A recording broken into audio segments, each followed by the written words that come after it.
ఏంటింకమ్మా మీ పని కాలేదా ఇంకా?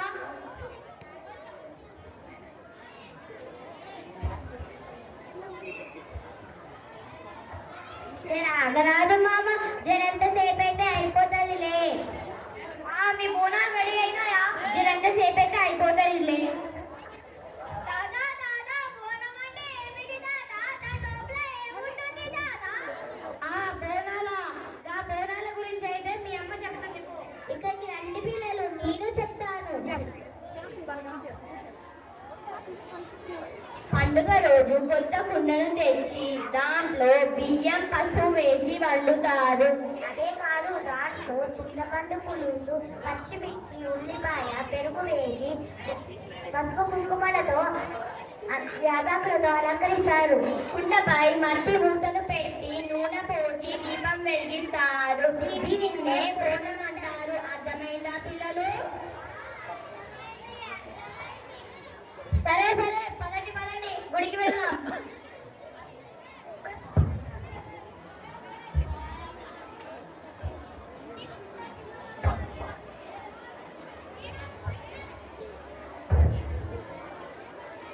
Put your hands together.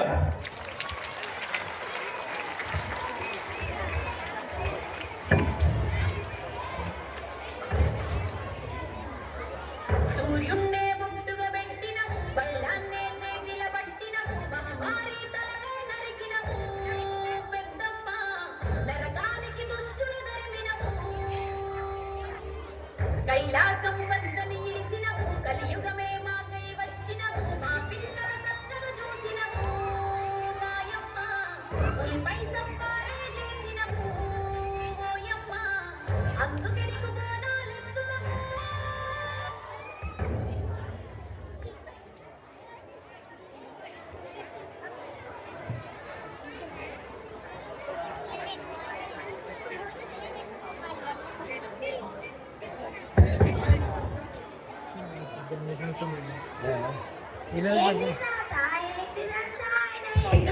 కొట్టుకుంటున్నాడు, నాకు భయమేస్తుంది. భయపడకు వీడురా, ఆయన్నే పోతరాజు అంటారు. నీకు ఈయన గురించి తెలవాలంటే ఈ పండుగ గురించి తెలవాలి. ఆషాఢ మాసంలో అత్యంత భక్తి శ్రద్ధతో అమ్మవారికి జరిపే ఈ వేడుకే బోనాలు. ఈ మాసంలో వర్షాలు బాగా కురుస్తాయి. దానివల్ల జనాలందరూ రోగాల బారిన పడతారు. ఆ రోగాలను నిర్మూలించే శక్తి అమ్మ తల్లిది. అందుకే ఈ పండుగను జరుపుకుంటారు. మరి ఆయన ఎందుకలా కొట్టుకుంటున్నాడు? ఇందాక చెప్పాను కదా, ఆయన్నే పోతరాజు అంటారని. పోచమ్మ, మైసమ్మ, ఎల్లమ్మ, బాలమ్మ, ముజ్జాలమ్మ, మాంకాలమ్మ ఈ 7 గ్రామ దేవతలకు ముందున తమ్ముడే పోతరాజు. పోతరాజు బోనాల ముందు నడుస్తూ దేవాలయం దారి చూపిస్తూ నడుస్తారు. పోతరాజు యొక్క బాణా దెబ్బలు తింటే దుష్టదైతులు ఆవరించవని నమ్ముతాం. అవునా, నిజమా? బోనాలకి ఇంత చరిత్ర ఉంటుందా? అయితే మనం కూడా పాల్గొనాల్సిందే. సరే సరే, పదండి పదండి.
చూసారా పిల్లలు, ఇప్పుడు మనం బతుకమ్మ గురించి తెలుసుకుందాము.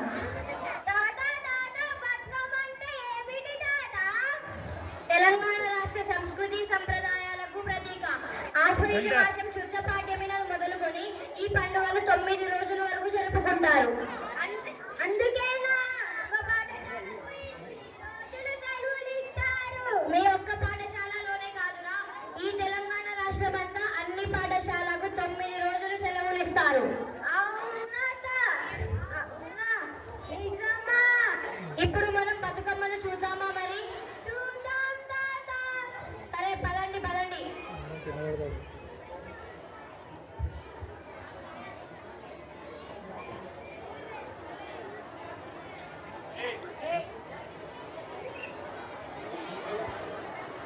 सेंटर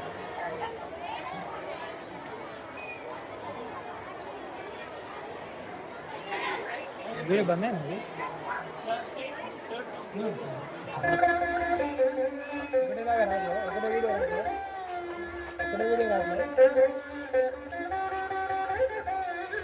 బతుకమ్మ బతుకమ్మ